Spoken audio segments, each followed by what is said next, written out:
एक monitor lizard कितना खतरनाक हो सकता है, इस बात का अंदाजा आप इस क्लिप को देखकर लगा सकते हैं। जहां एक मॉनिटर लिजार्ड 9 फीट जितना लंबा हो सकता है, वहीं अगर ये शिकार करने पर आ जाए तो ये दौड़ में 30 किलोमीटर प्रति घंटे की रफ्तार का प्रदर्शन भी कर सकते हैं। ऐसे में ये भूखा मॉनिटर लिजार्ड ऑस्ट्रेलिया के डिजर्ट में अपनी भूख मिटाने के लिए निकला है, जहां ये अपनी किस्मत कई जानवरों पर आजमाने वाला है।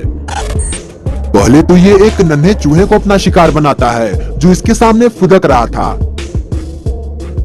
लेकिन ये नन्हा निवाला इसकी पेट भरने के काबिल नहीं था, इसलिए ये एक मरे हुए पक्षी को भी गटक लेता है।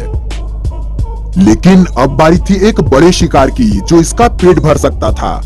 ऐसे में इस मॉनिटर लिजार्ड ने एक कंगारू को अपना निवाला बनाने को ठाना और अपनी पूरी फुर्ती के साथ कंगारू की ओर दौड़ लगा दिया। जैसे ही मॉनिटर लिजार्ड कंगारू के करीब पहुंचता है, ये अपनी स्पीड धीमे करते हुए दबे पांव कंगारू के बिल्कुल करीब पहुंच जाता है और इसके बाद होता है इंतजार एक सटीक टाइमिंग का।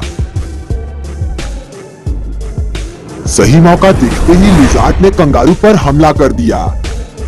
अब होना क्या था, कंगारू आगे आगे और लिजार्ड पीछे पीछे, दोनों ही अपनी पूरी ताकत लगाकर भाग रहे थे। बेशक लिजार्ड की स्पीड भी कम नहीं थी, लेकिन यहाँ रफ्तार के मामले में कंगारू ज्यादा फुर्तीला साबित हुआ, जिसकी वजह से कंगारू को जान बचाकर भागने में सफलता मिली और लिजार्ड को एक बार मायूस होना पड़ा।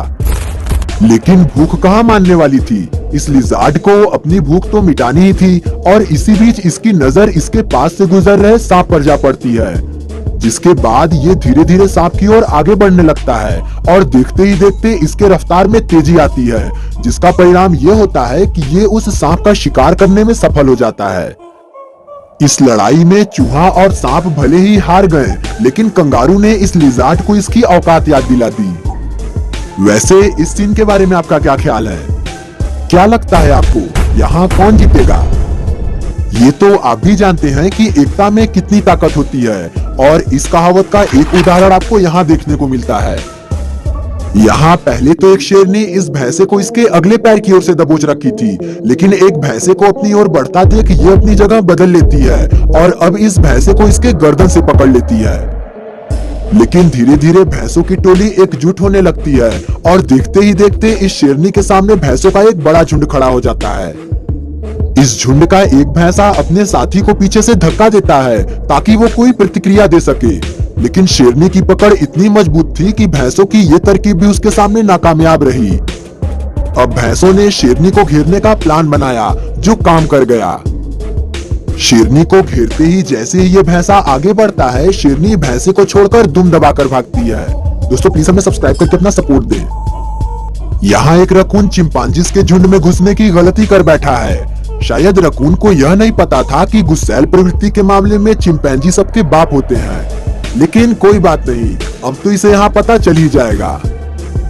जैसे ही रकून इनके इलाके में घुसता है, सभी इसे नोच खाने के लिए एकजुट होकर इसे झाड़ियों से बाहर निकालने में लग जाते हैं और जैसे ही रकून यहाँ से भागता है, एक चिंपैंजी इसके टांगों को पकड़कर इसे हवा में उछाल फेंकता है। भाई साहब, चिंपांजी ने इसे जिस तरह से फेंका, उसे देखकर तो यही लग रहा है कि जैसे इस रकून की कोई इज्जत ही न हो। इसके बाद भी जब रकून पाइप के जरिए यहाँ से भागने की कोशिश करता है, तो वहां भी एक चिंपांजी इसे इसकी पूंछ से पकड़ लेता है और उसे भागने नहीं देता। अंदाजा लगाइए कि एक जर्मन शेफर्ड और 4 जंगली सुअर के बीच मुकाबला हो तो कौन किस पर भारी पड़ेगा। वैसे अंदाजा लगाने से पहले आप ये जान लें कि जर्मन शेफर्ड कुत्तों की वो नस्ल है जो काफी एग्रेसिव मानी जाती है।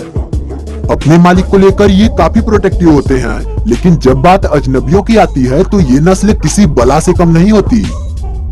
बताते हैं कि अगर एक जर्मन शेफर्ड पूरी ताकत से आपकी हड्डियों पर पकड़ बना ले तो इसके जबड़ों की ताकत आपकी हड्डियों को भी तोड़ सकती है। यहाँ ये कपल अपने कुत्ते को लेकर मॉर्निंग वॉक पर आए थे कि तभी यहाँ कुछ जंगली सुअर जंगल से निकलकर इनके रास्ते में चले आते हैं, जिन्हें देख इनका कुत्ता उन पर हमला करने के लिए उतावला होने लगता है। कभी कुत्ता इन सभी पर हमला करता है तो कभी ये चारों एकजुट होकर कुत्ते पर हावी होने की कोशिश करते हैं। ये भाग दौड़ की लड़ाई काफी देर तक चलती है, लेकिन आखिर में थक हार कर कुत्ते को ही पीछे हटना पड़ता है। ईगल्स इतने ताकतवर हमलावर होते हैं कि ये 2.5 से 3 पाउंड जितने वजनी अपने शिकार को भी हवा में उड़ा ले जाने तक की ताकत रखते हैं और इन्हें ये ताकत इनके मजबूत पंजों से मिलती है जो कि 4 इंच जितने लंबे हो सकते हैं और इन पर इनके पैने नाखून शिकार पर मजबूत पकड़ बनाते हैं। जब ये ईगल्स भालू जितने बड़े जानवरों को नहीं बख्शते तो इनके आगे एक भेड़िया क्या है। यहाँ आसमान में उड़ते एक पालतू ईगल की नजर एक भेड़िए पर पड़ती है जिसके तुरंत बाद ही ये ईगल पूरी फुर्ती के साथ उस भेड़िए पर हमला कर देता है और इसके जबड़ों को धर दबोचता है। हालांकि लोग बीच बचाव करके दोनों को अलग किए ही थे कि तभी एक और ईगल इस ईगल के साथ उस भेड़िए पर फिर हमला बोल देता है और भेड़िया जमीन पर असहाय गिर जाता है। दोस्तों एनिमल्स की वीडियो ये रही और सपोर्ट करने के लिए हमें सब्सक्राइब कीजिए।